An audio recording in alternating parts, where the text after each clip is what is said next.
pesares, dolores, desilusiones, lo que llamaríamos las tormentas de la vida. Por ejemplo, vamos al doctor y recibimos un mal diagnóstico. Una carta que esperábamos ansiosamente nos trae muy malas noticias. No sabemos qué nos dirán en la próxima llamada telefónica, y así por el estilo. Mi esposa y yo en el desayuno leemos las Escrituras, de manera especial en el libro de los Proverbios.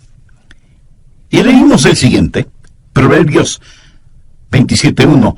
No te jactes del día de mañana, porque no sabes qué dará de sí el día. Amigo, ninguno de nosotros sabemos qué traerá la próxima noticia que nos llegue.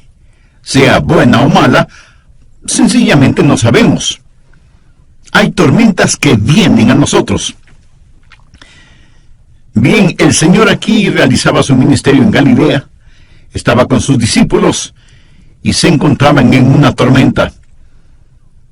Y leeremos al respecto y luego vamos a aprender algunas lecciones maravillosas de cómo usted puede encontrar paz en medio de su tormenta, porque todos tenemos tormentas. Empecemos en el versículo 16 de Juan capítulo 6.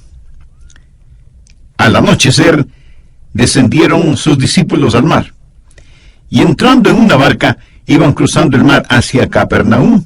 Estaba ya oscuro, y Jesús no había venido a ellos. Y se levantaba en el mar un gran viento que soplaba. Cuando habían remado como 25 o 30 estadios, vieron a Jesús que andaba sobre el mar, y se acercaba a la barca, y tuvieron miedo. Mas él les dijo: yo soy, no temáis. Por favor, subraye esa última frase, no temáis. ¿Sabe? Unas 365 veces en la Biblia, una por cada día del año, Dios nos ha dicho que no tengamos miedo. De una u otra manera, Él dijo, no tengan miedo, o no temáis. 365 veces. Él nos dice que no temamos. El diablo es el ministro siniestro del miedo, pero nuestro Señor nos dice que no temamos. Ahora recuerde, los discípulos estaban en medio de una tormenta y Él les dice, yo soy, no temáis. Ellos entonces con gusto le recibieron en la barca, la cual llegó enseguida a la tierra donde iban. En nuestras jornadas a Israel, he ido a Israel muchas veces, lo que más disfruto, lo más deleitable, es sentarme al crepúsculo a la orilla del mar de Galilea. Casi es hipnotizante, es como un sueño. ¡Qué tranquilidad! Usted casi se intoxica con la belleza del paisaje al ponerse el sol en el mar de Galilea, en las alturas de Golán.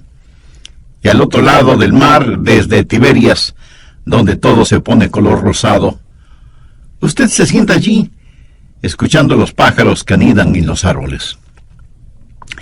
Creo que el mar de Galilea es uno de los cuerpos de agua más bellos sobre la tierra. Los rabinos antiguos decían que después que Dios creó todos los otros mares, entonces Él creó el de Galilea, solo para Él. Bien, pongamos el trasfondo para este pasaje de la Escritura. Ha sido un hermoso día. Jesús ha estado con sus discípulos enseñándoles y había realizado el milagro de alimentar a más de 5,000 personas.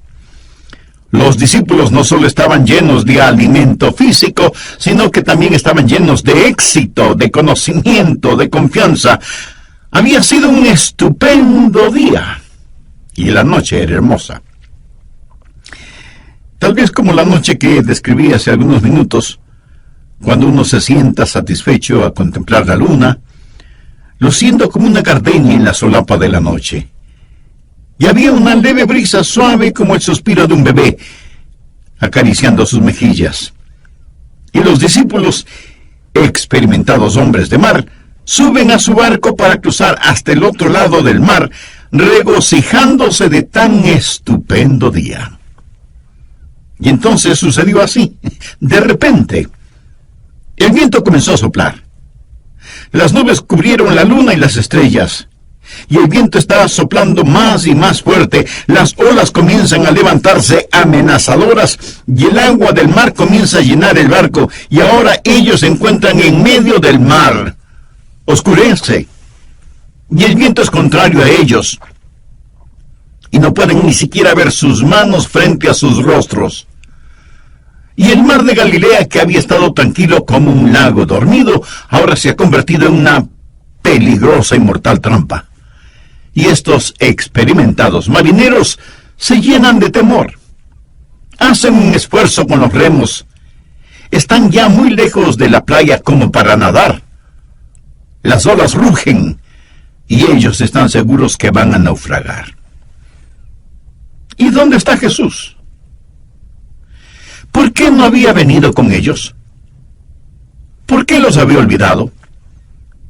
Y de pronto lo ven caminando sobre las aguas, pero eso no les causa ninguna alegría. Ahora el temor se transforma en terror. ¿Qué es lo que está sobre las aguas? ¿Es un monstruo marino? ¿Es un fantasma? Y entonces le reconocen, es Jesús, y caminando sobre las aguas. Y Él les habla y les dice, no temáis. En el Evangelio de Mateo dice, tened ánimo, soy yo, no temáis. Y ellos lo recibieron en el barco, y cuando así lo hicieron, observe esto, cuando así lo hicieron, de inmediato se encontraron en la playa. Ahora quiero darle 6 principios. Por favor, anótelos. Esto es lo que usted puede decir cuando está en una tormenta. Primero, estoy gobernado por su providencia. Lo que le sucedió a estas personas aquel día no fue ninguna coincidencia, no fue un error, ni era algo que debía haberse evitado. La tormenta sencillamente no tomó a Jesús por sorpresa. Amigos, si Jesucristo puede caminar sobre el agua, Jesucristo puede ciertamente pronosticar y prever el tiempo. Esto no fue incidental, fue providencial.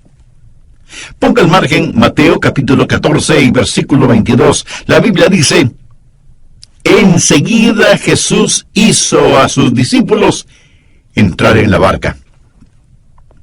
Él les dijo, ustedes deben hacerlo. Era Jesús quien los envió a esa tormenta. Puede ser que Dios ha diseñado su tormenta. Dios ha diseñado su tormenta, y si Él no la ha diseñado, escuche, si Él no la ha diseñado, Él ciertamente la ha permitido, porque nuestro Dios está en control de todo. Estuve leyendo el Salmo 107, los versos 24 y 25. Dicen, ellos han visto las obras de Jehová y sus maravillas en las profundidades, porque habló e hizo levantar un viento tempestuoso que encrespa sus ondas.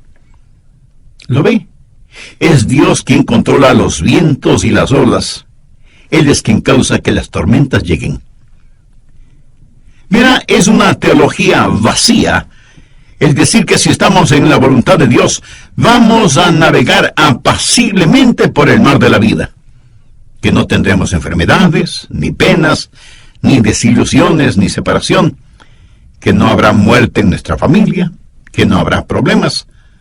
Como algunos charlatanes lo dicen en televisión, esté bien con Dios, cree en Dios, envíeme una ofrenda generosa y nunca se enfermará, todo le saldrá muy bien.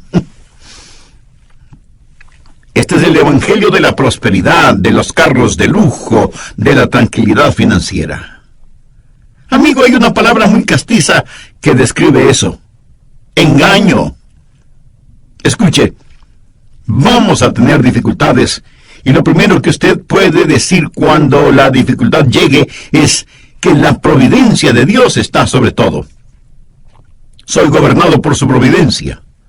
El plan maravilloso de Dios está en efecto, lo que llamamos la providencia de Dios. Ahora, recuerde, Jesús hizo que se embarcaran hacia la tormenta. Ellos estaban en esa tormenta debido a la providencia de Dios. Lo segundo que usted puede decir es, número 2, estoy creciendo por su plan. El plan de Dios es no complacerle. El plan de Dios es ensancharle. Ponga su margen Salmo 4, versículo 1. Cuando estaba en angustia, tú me hiciste ensanchar. ¿Ya escuchó? Cuando estaba en angustia, tú me hiciste ensanchar. Quiero hacer una pregunta a aquellos de ustedes que han estado por algún tiempo en tribulaciones. ¿Cuándo ha crecido más? ¿Cuando todo estaba bien y navegaba calmadamente? ¿O cuando llegó la tormenta? ¿No creció usted más en la tormenta, en el dolor, cuando estaba aferrado a Cristo y tenía que clamarle? En la Biblia hay las tormentas que corrigen y tormentas que perfeccionan. De hecho, Jonás, quien pasó la noche en un colchón acuático, estaba en una de estas tormentas correctoras. Es decir, él estaba en ella porque estaba fuera de la voluntad de Dios. Él huía de Dios. Y Dios envió una tormenta correctora. Mas hay también tormentas que perfeccionan. Estos discípulos no estaban fuera de la voluntad de Dios. Entonces, ¿por qué estaban en una tormenta? Porque, escuche bien, se vieron en una tormenta porque estaban en la voluntad de Dios. Fue Jesús, nos relata Mateo, quien les hizo entrar en la barca.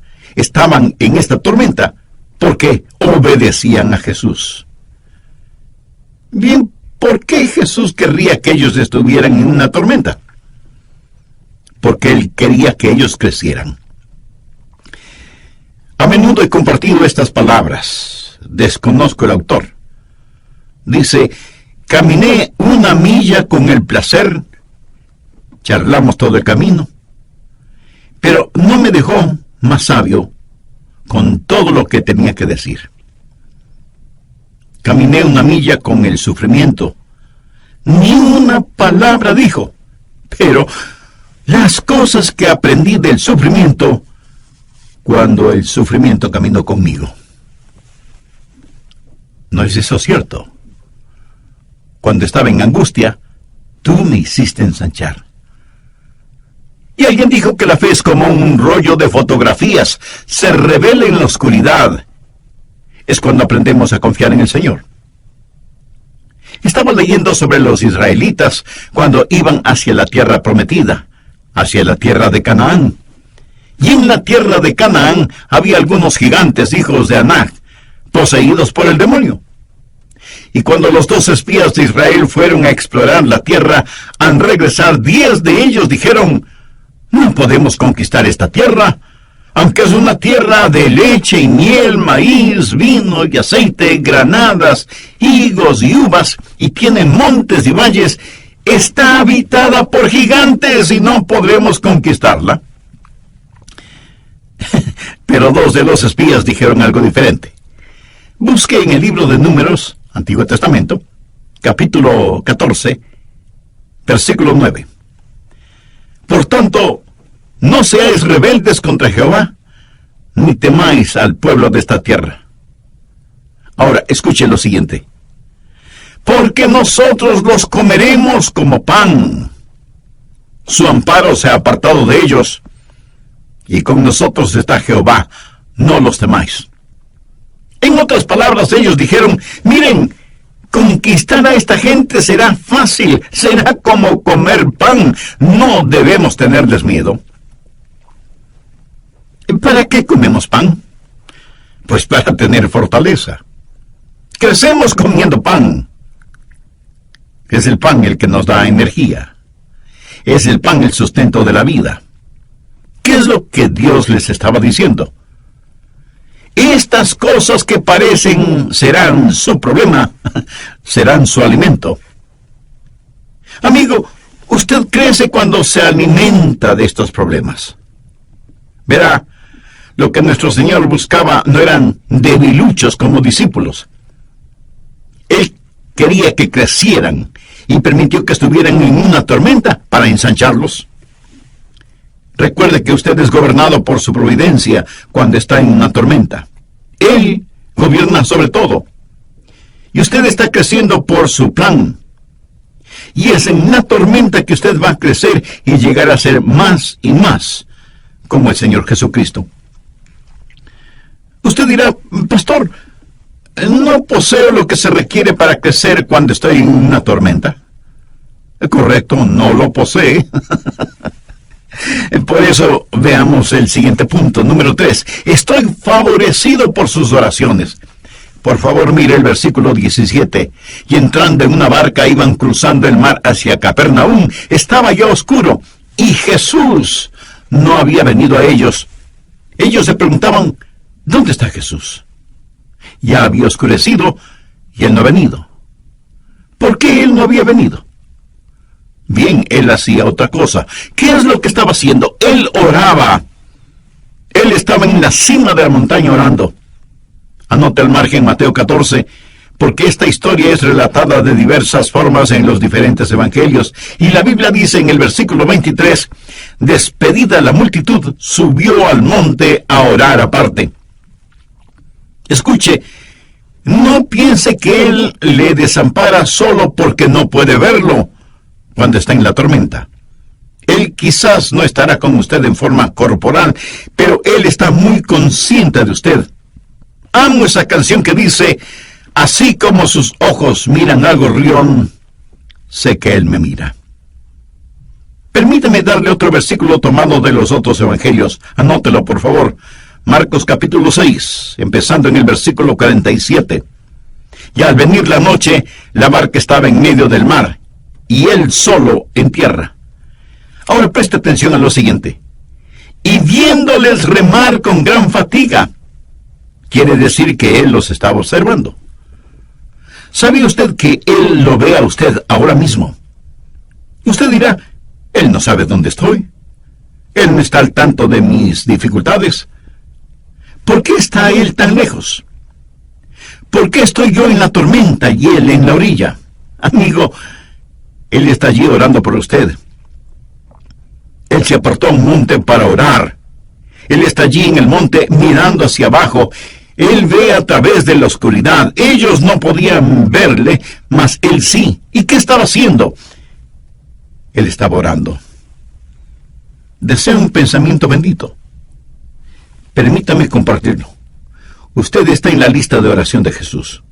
Usted está en la lista de oración de Jesús. No hay nada más consolador para mí que alguien me diga que está orando por mí. Hace algún tiempo fui a recibir a una persona en el aeropuerto. Yo no estaba ni siquiera seguro de que él supiera mi nombre. Él es un estupendo maestro bíblico, y cuando me vio, me abrazó y me dijo, Adrián, oré por ti esta mañana. Un poco sorprendido, yo le dije, eso es maravilloso. Y él añadió, Adrián, yo oro por ti cada mañana, todos los días. ¿Sabe? Eso me conmovió profundamente. Hay millones de personas en esta tierra, hay gente por la que nunca nadie ha orado. Si usted está en la lista de oración de alguien, usted es muy bendecido. Y le puedo asegurar que usted está en la lista de oración de Jesús. El Señor Jesús le conoce por nombre, y la Biblia dice que Él vive para interceder por nosotros. En Hebreos 7:25 leemos, por lo cual Él puede también salvar perpetuamente a los que a Él se acercan, viviendo siempre para interceder por ellos. Recuerde que paz no es la sustracción de los problemas de la vida. La paz es la suma de poder para enfrentar estos problemas. Esa es la paz de Dios. Y empecé a compartir en el programa anterior 6 principios básicos que puede decirlos cuando enfrenta una tormenta. Primero, estoy gobernado por su providencia. Segundo, estoy creciendo por su plan. Tercero, estoy favorecido por sus oraciones. La Biblia dice que Él, o sea, el Señor Jesús, vive para interceder por nosotros. Hebreos 7:25. Por lo cual puede también salvar perpetuamente a los que por Él se acercan a Dios, viviendo siempre para interceder por ellos. ¿Usted ha venido a Dios por medio de Jesús? Entonces, está en su lista de oración. ¿Y qué está haciendo? Escuche, el trabajo terminado de Jesús es el Calvario. El trabajo no terminado de Jesús es su ministerio de oración. Así que estoy gobernado por su providencia, estoy creciendo de acuerdo a su plan y soy bendecido por sus oraciones. No solo favorecido por sus oraciones, sino también estoy animado por su presencia. Él vendrá. Mire por favor nuevamente Juan 6, el versículo 20. Mas Él les dijo, yo soy, no temáis. Y en Mateo, Él les dice que tengan ánimo. Mateo 14, versículo 27. Pero enseguida Jesús les habló diciendo, tened ánimo, yo soy, no temáis. Puedo ver a estos discípulos con el sudor en sus frentes y sus rostros reflejando el temor, sus manos ceñidas a los remos, fatigados con dolor de espalda, remando y remando. Pedro grita, más fuerte, que nos vamos a hundir. Y Tomás dice, no creo que vayamos a lograrlo, vamos a naufragar. Y entonces ellos ven a Jesús. Le pregunto, ¿por qué Cristo no llegó antes? ¿Por qué esperó? Sabía que Él se esperó allí por mucho tiempo. Si usted lee la historia, se dará cuenta que ellos estuvieron en alta mar durante varias agonizantes horas. Y aquí se encontraban en la hora más oscura de la noche. Y Mateo relata que Jesús llegó en la cuarta vigilia de la noche. Eso es entre las 3 y las 6 de la mañana, la hora más oscura. Durante largas y agonizantes horas, parecía que Él se hubiera olvidado de ellos. Y no fue que Jesús se había olvidado de ellos, realmente fueron los discípulos quienes se habían olvidado de Jesús. ¿Sabe? Jesús acababa de realizar un milagro. Si usted lee la historia en el 6º capítulo de Juan, se dará cuenta que Jesús había alimentado a unas 5,000 personas. Note por favor el versículo 12. Y cuando se hubieran saciado, dijo a sus discípulos, recoged los pedazos que sobran para que no se pierda nada. Recogieron pues y llenaron 12 cestas de pedazos. Bien, ¿por qué llenaron 12 cestas? ¿Cuántos discípulos? 12 discípulos. Bien, Él les dijo, ahora recojan todo, recojan los pedazos que sobraron. Cada discípulo tenía una cesta de pan al lado de sus pies. En esa barca hay unas cestas de pan. Él acababa de llevar a cabo un milagro y ahora ahí están ellos llenos de temor. Y pensaban, ¿por qué Jesús se ha olvidado de nosotros? Ellos se habían olvidado de Jesús. Ellos se olvidaron de lo que Jesús había hecho. ¿Acaso no tendemos a hacer eso? Es decir, ¿cuántas veces nuestro Señor nos ha liberado, realizando milagros para nosotros, pero nosotros nos hemos olvidado de Él? Lo que ellos debieron haber hecho era, recuerde, lo que Pablo enseñó en 1 Tesalonicenses capítulo 5, verso 18. Dad gracias en todo, porque esta es la voluntad de Dios para con vosotros en Cristo Jesús. Pero nuestro Señor esperó.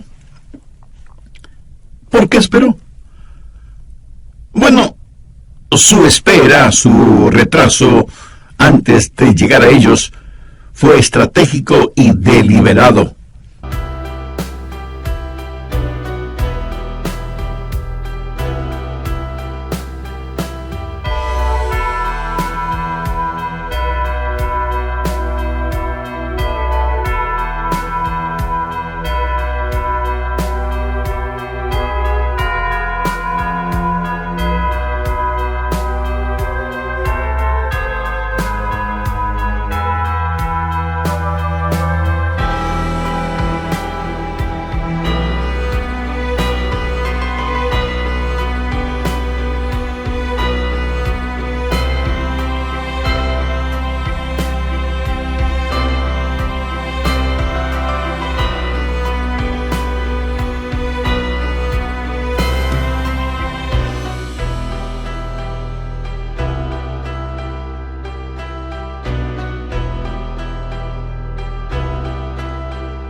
hacia la casa de sus amigos.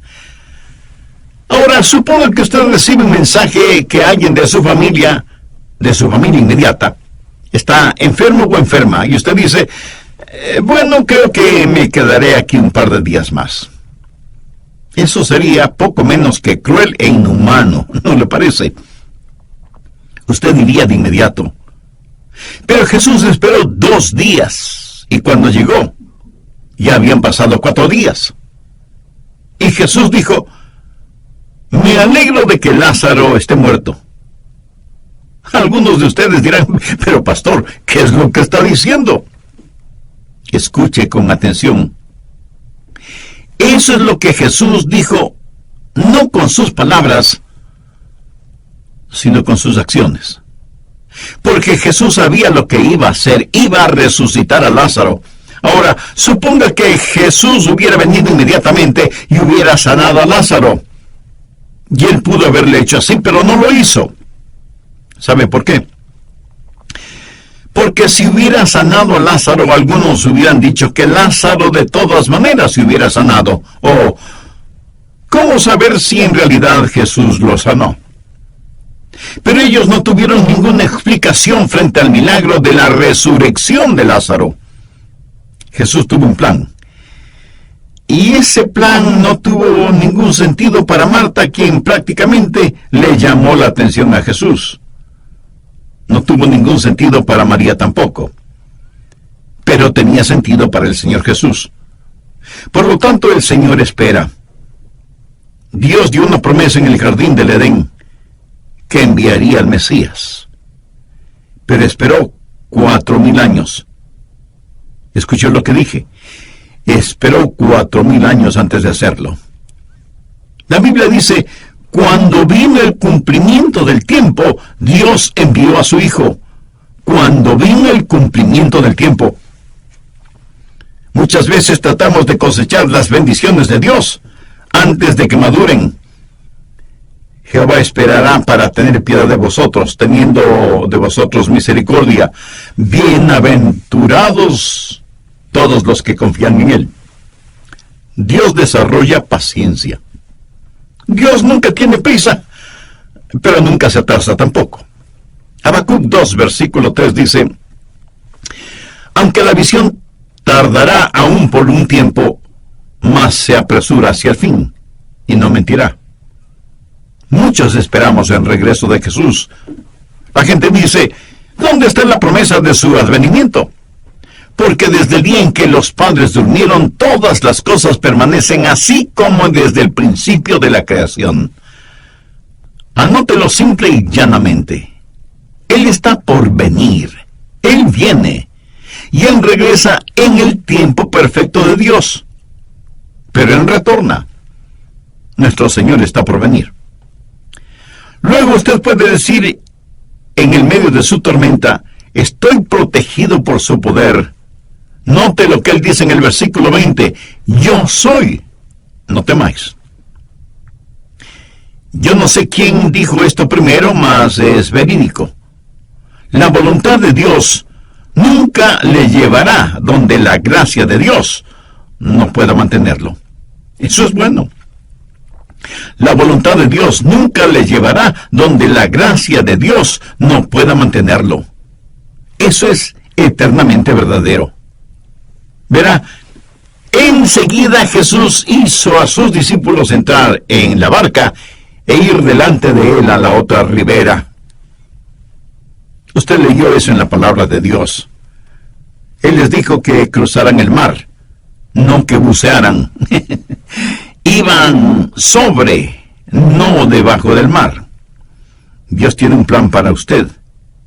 Jesús no dejó a sus discípulos en el desastre. Él les mandó que fueran a la otra ribera. Y cuando Él vino a ellos, Él les dijo, yo soy, no temáis.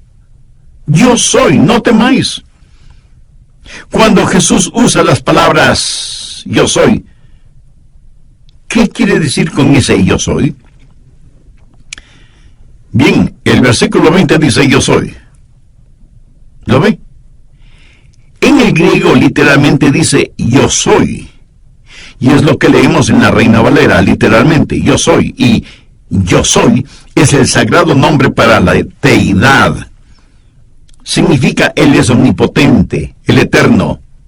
Lo que afirma es, yo soy el que soy. Soy el gran yo soy. Yo existía aún cuando este mar ni siquiera era un vapor, este mar de Galilea. Yo soy el gran yo soy. Piense al respecto. Cuando Él dice, yo soy, es una proclamación de presencia eterna. No dice, yo fui, pero a lo mejor ya no soy. Tampoco dice, yo seré, pero a lo mejor no lo soy todavía. No. Él es, yo soy el que soy. Nunca hubo un tiempo cuando Jesús no fue, nunca habrá un tiempo cuando Jesús no sea.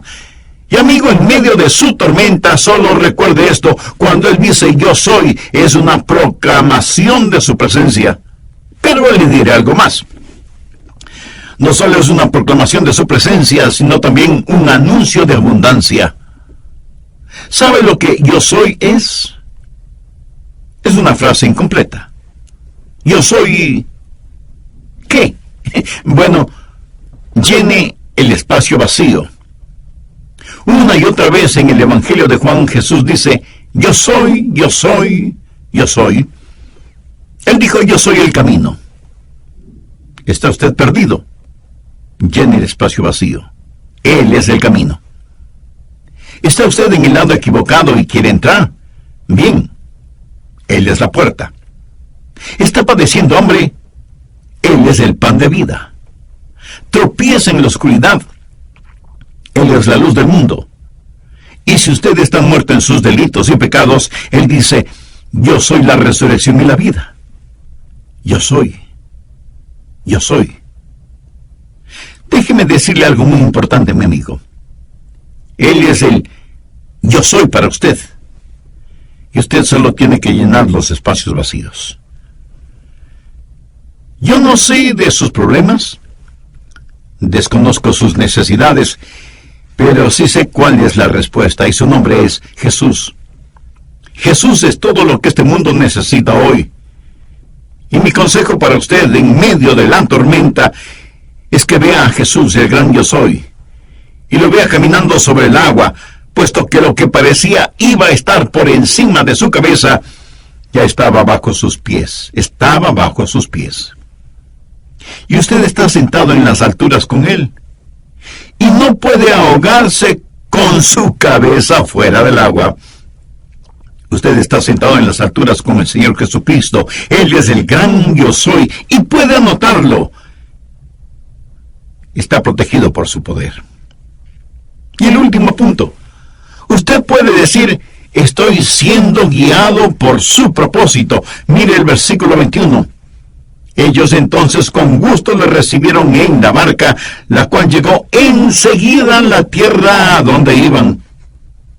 Dios no les había prometido navegar calmadamente, mas sí les había prometido un desembarque seguro. Llegaron enseguida a la tierra a donde iban.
Estamos aquí en el mar del tiempo, inmediatamente estaremos en las orillas de la eternidad. La Biblia dice que así sucedió con los discípulos. Tan pronto como recibieron a Jesús en el barco, estuvieron de inmediato en la orilla. ¿Ha recibido usted a Jesucristo? ¿Ha confiado en Él? Le invito a que me acompañe en una corta oración. Si usted necesita que Jesús sea su Señor y Salvador en forma personal, ¿por qué no lo recibe en su vida ahora mismo? Recíbalo en su corazón, en su vida, no solo para que esté con usted, sino que por fe esté en usted. Puede orar conmigo de la siguiente manera: querido Dios, soy un pecador, estoy perdido y necesito ser salvo. Jesús, tú moriste para salvarme y prometiste así hacerlo si confiaba en ti. Confío en ti, Jesús, ahora mismo.